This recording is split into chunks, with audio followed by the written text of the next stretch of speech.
আজকে একটা যুবক নামাজ পড়ছে, নামাজ পড়তে পড়তে ওর যদি বেনামাজি বন্ধু হয় তাহলে ওর নামাজ কখনো না কখনো ছেড়ে দিতে হবে। একজন জুয়াখোর বন্ধু, ওই জুয়া খেলে না, ওই জুয়াখোরের সাথে সংস্পর্শে থেকে একদিন জুয়াখোর হবেই হবে।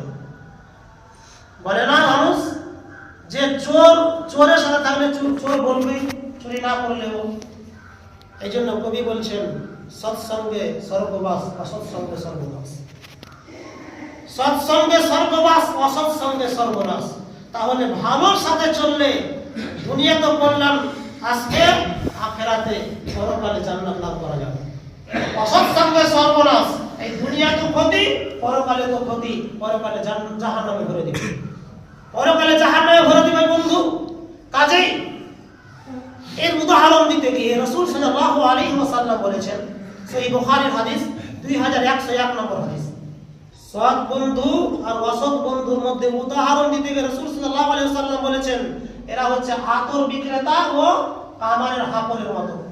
আতর ওয়ালার কাছে থাকলে আতর আপনাকে এমনি দেবে, নচেত আপনি তার কাছ থেকে পুরোই দাঁড়িয়ে থাকলে ও যদি কাউকে দেয় তাহলে আপনি সুগরানো পাবেন, সেন্ট পাবেন।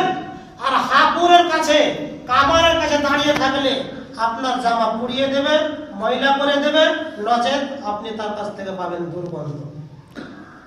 এই হাদিস থেকে আপনি কি বুঝলেন? এই হাদিস থেকে কি বুঝলেন? যে আল্লাহ রাসূল যে বললেন যে আতরে ওয়ালা কাছে থাকলে আতর আপনাকে এমনি দেবে, না হয় আপনি কিনে নেবেন, না হয় আপনি তার কাছ থেকে সেন্ট পাবেন। আর কামারের কাছে থাকলে আপনি তার কাছে দাঁড়িয়ে থাকলে, বসে থাকলে আপনার জামা কাপড় পুড়িয়ে দেবে, না হয় ময়লা করে দেবে, না হয় আপনি তার কাছ থেকে পাবেন দুর্গন্ধ। তাহলে ওই মদ ঘরের কাছে বসে থাকলে ওই মদের সেন্ট পাওয়া যাবে, ওই ভালোর দিকে আপনাকে ডাকবে। সৎসঙ্গে স্বর্গবাস, অসৎসঙ্গে সর্বনাশ। ভালোর সাথে থাকলে আপনি একদিন ভালো হওয়ার সম্ভাবনা আপনার আছে, সম্ভাবনা থাকবে ভালো হওয়ার। আপনি ভালো না হলেও যদি ভালোর সাথে থাকেন আপনাকে ভালো উপদেশ দিবে, ভালো বন্ধু হলে ভালোর দিকে আপনাকে ডাকবে। দেখবেন যদি আপনি খারাপ বন্ধু আপনি নির্বাচন করেন, খারাপ বন্ধু যদি আপনি সংস্পর্শে থাকেন, তাহলে খারাপ বন্ধুর কাছে বসে আছেন, যখন সময় কাটছে না তখন আপনাকে বলবে চল লুডো খেলি, সময় কাটছে না চল ক্যারাম খেলি, সময় কাটছে না চল জুয়া খেলি। আপনাকে খারাপ বন্ধু হলে খারাপের দিকে নিয়ে যাবে। ভালো বন্ধুর সাথে আপনি বন্ধুত্ব করলে আপনি যদি খারাপও হন আপনাকে ভালোর দিকে ডাকবে। যখন আপনি বসে থাকবেন আপনার সময় কাটছে না তখন বলবে চল ভাই একটু কোরআন হাদিসের আলোচনা করি। সম্মানিত উপস্থিতি, তাহলে সৎ সঙ্গে স্বর্গবাস, অসৎ সঙ্গে সর্বনাশ। ভালোর সাথে থাকলে ভালো হওয়া যাবে, একদিন ভালো হওয়া যাবে। আর খারাপের সাথে থাকলে খারাপ হতেই হবে, যতই আপনি ভালো হন, যতই আপনি ভালো হন। একজন বেনামাজি বন্ধুর সাথে মেলা ঘুরতে গেছে, কথার কথা। এখানে যুবকরা মেলা ঘুরতে যায় না মনে হয়, আশা করছি যায় না। শুনুন, একজন নামাজি বন্ধু বেনামাজি বন্ধুর সাথে খেলা দেখতে গেছে। নামাজের সময় হয়ে গেছে, নামাজি বন্ধু বলে চল ভাই নামাজটা পড়ে আসি। দাঁড়া ভাই, তুই খেলা দেখ, আমি নামাজটা পড়ে আসি, নামাজের সময় হয়ে গেছে। তোমার বন্ধু বেনামাজি তোমাকে বলবে যারে যাইস একটু পরে পড়ে নিবি, সমস্যা কি? আজান তো হলো, বাড়ি যেয়ে পড়ে নিবি। তোমাকে কি করলো? নামাজ থেকে দূরে করে দিল। আল্লাহ তোমার ব্যাপারে বলছেন ওয়াইলুল লিল মুসাল্লিন, ওয়াইল নামক জাহান্নাম তাদের জন্য যারা খেয়ালখুশি নামাজ পড়ে। ফিল্ডে বসে আছো, নামাজ ছেড়ে দিয়েছো, বাপের বাপতি ধর্মকে নিজের মতো করে পেয়ে নিয়েছ, নিজের মতো করে নামাজকে ছেড়ে দিয়ে পরে এসে তাকবীর দিয়ে নামাজ পড়ছো নিজের মতো করে। ধর্ম আমাদের মনে যে বাবার দেওয়া ধর্ম, নিজের মতো করে আমরা ধর্মকে মানি। ওয়াইলুল লিল মুসাল্লিন, ওয়াইল নামক জাহান্নাম তাদের জন্য যারা খেয়াল খুশি সালাত আদায় করে। আল্লাযিনা হুম সালাতিহিম সাহুন, যারা মনে হয় পড়ে, মনে হয় পড়ে না। তাহলে যুবক, তোমার যে বন্ধু আজকে বেনামাজি তোমাকে যে কোনোদিন নামাজ ছাড়াতে পারে, যে কোনোদিন তোমাকে খারাপ পথে নিয়ে যেতে পারে। তোমার অমুক বন্ধু গার্লফ্রেন্ডের সাথে দেখা করতে যাবে, তোমাকে নিয়ে যাবে চল গার্লফ্রেন্ডের সাথে দেখা করে আসি। তুমি যদি না যাও তাহলে তোমার সাথে বন্ধু কেটে যাবে। দুইটা মনের মিল যদি না থাকে তাহলে বন্ধু স্থাপন হয় না। দুইটা মনের মিল যতক্ষণ না থাকে ততক্ষণ না বন্ধুত্ব ভালোভাবে জমে না, ভালোভাবে গড়ে না। কাজেই বন্ধু বন্ধুর মতো হলে তুমি নিজেকে টিকে রাখতে পারবা। আজকে তোমার বন্ধু বেনামাজি কেন? একজন নামাজির বন্ধু মদখোর হবে কেন? একজন নামাজির বন্ধু কেন জুয়াখোর হবে? একজন নামাজির বন্ধু কেন লটারিখোর হবে? একজন নামাজির বন্ধু কেন বেনামাজি হবে? যেমন তুমি তেমন তুমি সংস্পর্শে থাকো, যেমন তুমি তাকে বন্ধু হিসেবে গ্রহণ করো। গেছো দোকানে চা খেতে, নামাজ বন্ধুকে বলছে চ ভাই আজান হয়েছে মসজিদ নামাজ পড়ে আসি। বন্ধু যদি না আসে তার মুখে লাথি মেরে চলে আসে, বন্ধু ভাই বর্জন করতো। তোর মতো বন্ধু আমার দরকার নেই। যে বন্ধু পরকালে সাহায্য করতে পারবে না সে আবার কিসের বন্ধু? আল্লাহ বলছেন সূরা মাআরিজ ৭০ নম্বর সূরা ১০ নম্বর আয়াতে, ওয়ালা ইয়াসআলু হামিমুন হামিম। সেদিন কাল কিয়ামতের দিনে অন্তরঙ্গ বন্ধুর কোনো কাজে আসবে না। সেদিন কাল কিয়ামতের দিনে অন্তরঙ্গ বন্ধুর কোনো কাজে আসবে না। আজকে বন্ধুর জন্য জীবন দিতে প্রস্তুত, আজকে বন্ধুর জন্য পথ চুরি করতে প্রস্তুত। আজকে বন্ধু মদ খাই, আমি মদ খাই না, একদিন বলবে, দুদিন বলবে, 10 দিন বলবে, 1 মাস পর বলবে, তখন আবার বন্ধুর সাথে মদ খেতে শুরু করে দিলাম। বন্ধুর জন্য আমরা আল্লাহকে বলে থেকেছি, বন্ধুর জন্য রাসূলের দিক নির্দেশনাকে বলে থেকেছি।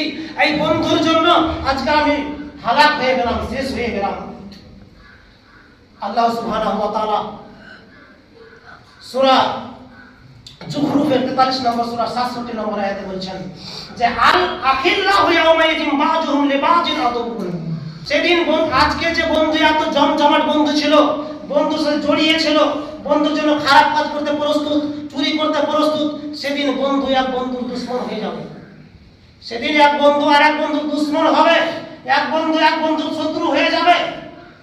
ইল্লাল মুত্তাকিন, তবে তারা ব্যতীত যারা পরহেজগার মুত্তাকিন, যারা শুধু একমাত্র দিনের জন্য কাজ করেছে, আল্লাহর জন্য কাজ করেছে, ধর্মের জন্য কাজ করেছে, পরকালের জন্য কাজ করেছে, তারা শুধু এক অপরের সাহায্য করতে পারবে।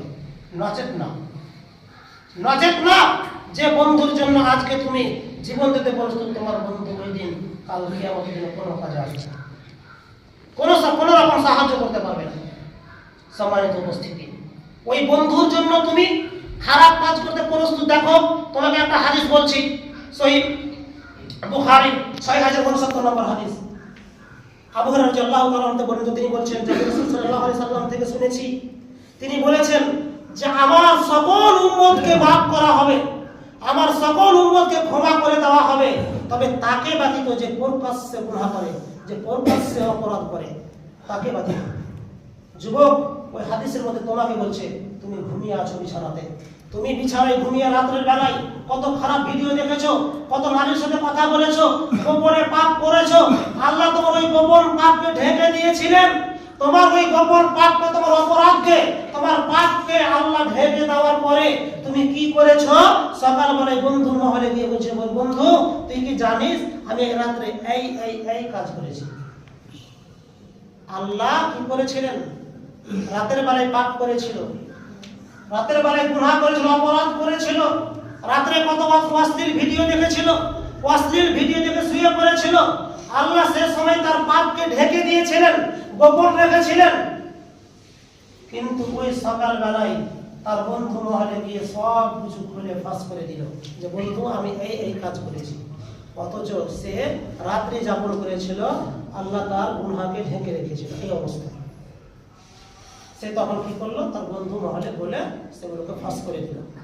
তাহলে প্রকাশ্য যারা পাপ করে, গুনাহ করে, তাদেরকে আল্লাহ ক্ষমা করেন না। রাসূল সাল্লাল্লাহু আলাইহি ওয়াসাল্লাম বলেছেন আমার সকল উম্মতকে মাফ করা হবে, শুধু তাদেরকে ব্যতীত যারা প্রকাশ্যকারী, যারা প্রকাশ্যে গুনাহ করে, তাদেরকে আল্লাহ সুবহানাহু ওয়া তাআলা মাফ করবেন না।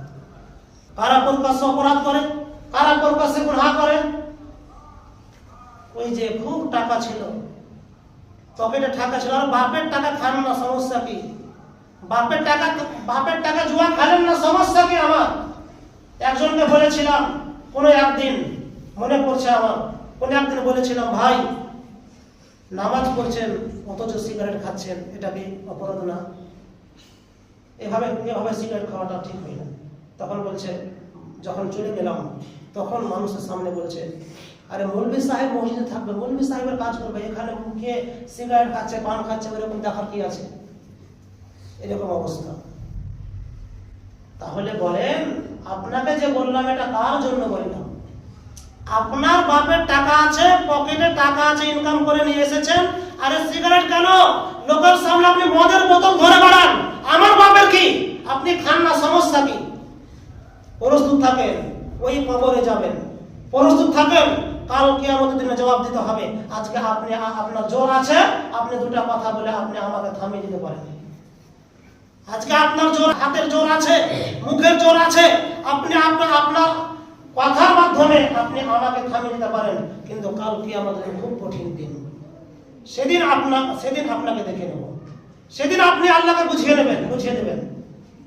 সম্মানিত উপস্থিতি, তাহলে বাপের টাকা ছিল, ওর কাছে খুব সিগারেট খেয়েছেন, বাপের টাকা ছিল, ওর কাছে খুব মদ খেয়েছেন। এখন আমি যতটুকু নির্লজ্জ মনে করি, যতটা সিগারেট খোর, বিড়ি খোর, গুটকা খোর, খৈনি খোর, গুল খোর, যতটা নির্লজ্জ মদ খোর ততটা নির্লজ্জ নয়।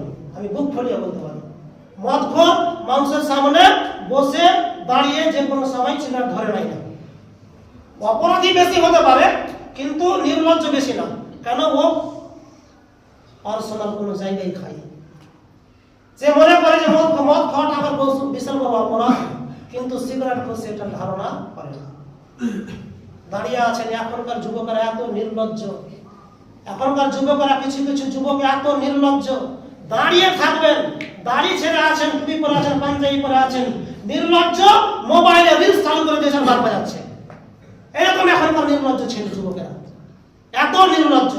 গান বাজাবে তো কোন জায়গায় বাজাতে হবে, কোথায় বাজাবো এরকম তার ধারণা নেই। মনে হচ্ছে বাপের টাকা দিয়ে মোবাইল কিনেছি, কে কি বলবে, এটাই তোমার প্রকাশ্য গুনাহ, এটাই তোমার প্রকাশ্য অপরাধ, এটাই তোমার প্রকাশ্য গুনাহ, এটাই তোমার প্রকাশ্য পাপ। কাজেই তোমাকে বুঝে করতে হবে যে আমি যে পাপটা করছি এটা তো সকলেই জানলো। এখনকার যুবকেরা দেখতে পাচ্ছেন না, মোবাইলে গান বাজিয়ে দিয়েছে, জোরে জোরে গান বাজছে, আর রাস্তায় চলছে আর গান বেজে চলে যাচ্ছে, রাস্তায় চলছে আর গান বেজে যাচ্ছে। বাপের টাকা দিয়ে মোবাইল কিনেছি, কে কি বলবে? সম্মানিত উপস্থিতি, বলার অনেক কিছু আছে, কত যে আমি আজকে আপনাদের জন্য প্রস্তুত হয়ে এসেছি, কি বলবো, কিন্তু সময় শেষ, কথা বলতে পারছি না। আল্লাহ সুবহানাহু ওয়া তাআলা কি বললেন? যে ওয়ালা ইয়াসআলু হামিমুন হামিমা, অন্তরঙ্গ বন্ধু অন্তরঙ্গ বন্ধুর কোনো কাজে আসবে না। বন্ধু সেই বন্ধু কাজে আসবে যে বন্ধু মুত্তাকি, পরহেজগার, সেই বন্ধু, সে বন্ধু একমাত্র কাজে আসবে। ওই দিন তোমাকে, পরকালের দিন তোমাকে জান্নাতের পথে নিয়ে যেতে পারবে, পরকালের দিন আল্লাহর সামনে বলতে পারবে ওই বন্ধু যে মুত্তাকি। যদি আজকে আপনি একজন অপরাধ করছে, আপনি তাকে বলেন, দেখবেন আপনার উপরে খেপে যাবে, আপনার উপরে খেপে যাবে। ওকে যে আপনি ভালো বলেন